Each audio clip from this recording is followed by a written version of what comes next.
From Williamsburg, Virginia, the official Democratic response to President Trump's State of the Union tonight, delivered by newly elected Virginia Governor Abigail Spanberger.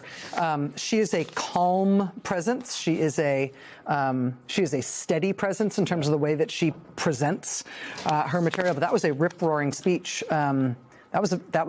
To my mind, that was a very good speech. I think she has avoided the curse of the opposite party's response, which we so often see after State of the Union. We always talk about how difficult it is to follow up the tremendous pomp and circumstance of that room and the presidency, and you know, there are all these notorious moments. Marco Rubio at the water, the Katie Britt response a few years back. I'm still scarred by the Katie Britt That was response. really quite memorable. Yes. And you know what struck me there, aside from the sort of smart thing that she had borrowed from Bob McDonnell, who also did this, of having people there so you're clapping, you're not, you know, it's not in an empty room. It was forthright, straightforward, succinct, and normal. Yes. It was the opposite of weird. What we just saw before that was very odd. I mean, and profoundly odd. And you know, that's sort of Trump's shtick at this point. He's a strange person, and his strangeness is kind of like captivating to some, beguiling to others. That was kind of the antidote to that. I was struck also as she talked about her section on immigration, because it was a little bit of it was a real window into how the politics of that issue have changed, particularly what was in her speech and was not in Donald Trump's very long speech. She talked about masked ICE agents. She talked about children in Spider-Man backpacks being taken away. She talked about American citizens being killed. There are now, we know, 3 of them, not just 2, one of which was apparently kind of covered up by Department of Homeland Security officials. The one in Texas recently? Last year. And what was striking about that is, as she went through that litany, again, this is a fairly centrist politician, as she said, centrist seat, like ran a pretty centrist campaign, forthrightly on offense on those issues. And then I thought back and I was like, oh, you know what? That is pretty striking. Go back to the Trump speech.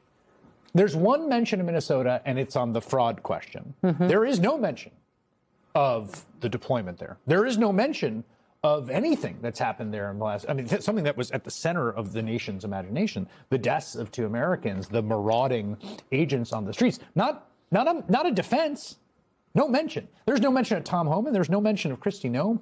All of that, which I think he thought was going to be his big calling card. Gregory Bovino is crying at home right now in the shoe he lives in. None. I mean, but think about that. Like, think about, here's your big thing. You're doing, you know, and this is your big Stephen Miller, Donald Trump project. We're doing mass deportation. They had the mass deportation signs out at the RNC. And now you are, and you've been doing it. And the whole country's been watching, and you have your big speech. Yeah, only the Democrats will talk about it to remind America what they've seen from you. Yeah, it's really interesting. Michael. Yeah, I want to pick up on that point, because the way he brought all of that into focus was in the stories he told about immigrants killing white people in America. Yeah, that was at the end of the day. Back to playing the hits. It was back to playing the hits. He was trying to make it very clear. I'm not going to tell you about Minnesota. Right. I'm going to tell you about the truth. You know why the troops are on the ground. Let me tell you the story about the young woman who was killed over here, or the young woman who was killed over there. So Donald Trump, wanting to avoid the very thing that you just talked about, did a little side curve around the corner. Let me take you on a different kind of trip to that block, so you see it from a different perspective, my perspective. And I thought that was a very fascinating way to do it, because the issue is so fraught and because Americans are so resolute about how they feel about it, right? And he didn't want to step into that. He wasn't going to step into that. So let me remind you of the thing you're afraid of.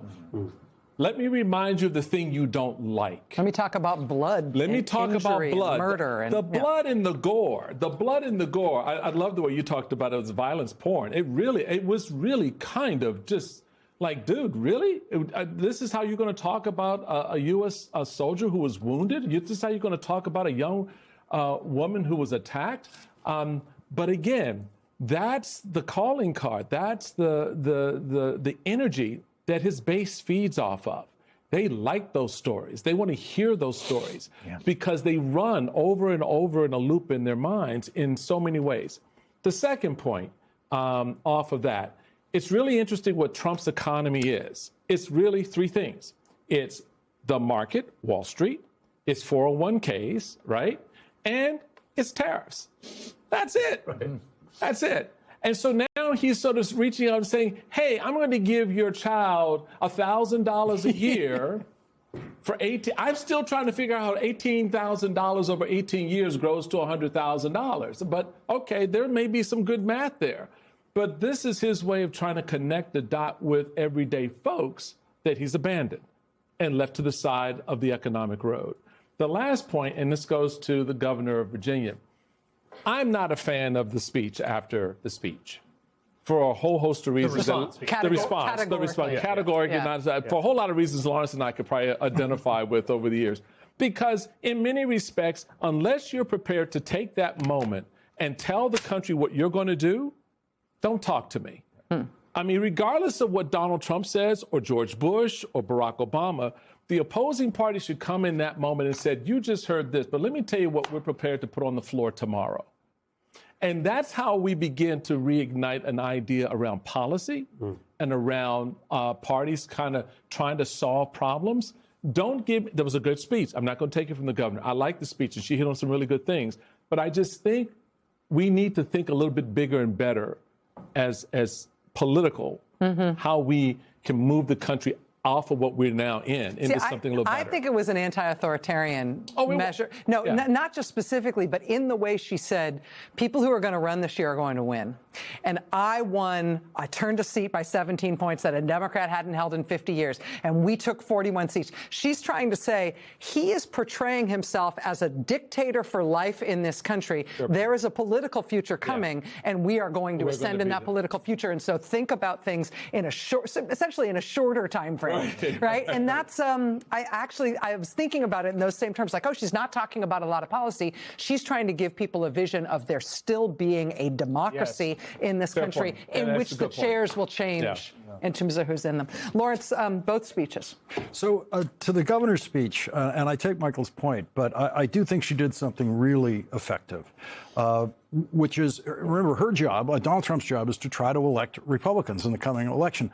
That's what this speech was supposed to be. It was supposed to be a campaign speech. Her job is trying to win seats for Democrats. And so with that in mind, she left the voter with a very simple question. She said, is the president working for you? And what I loved was the way the answer was phrased. She didn't just say no. She said, we all know the answer is no. And she just made it a national, unanimous opinion that you know it. He just cares about building the ballroom. He does not care about building anything in your community. And to the Trump speech, it has to be in proportional terms. The least amount of governing policy per minute of speech. So you've got about 2 hours. The biggest applause in the speech is for a goalie. It's not for the president. It's for a hockey player and his team.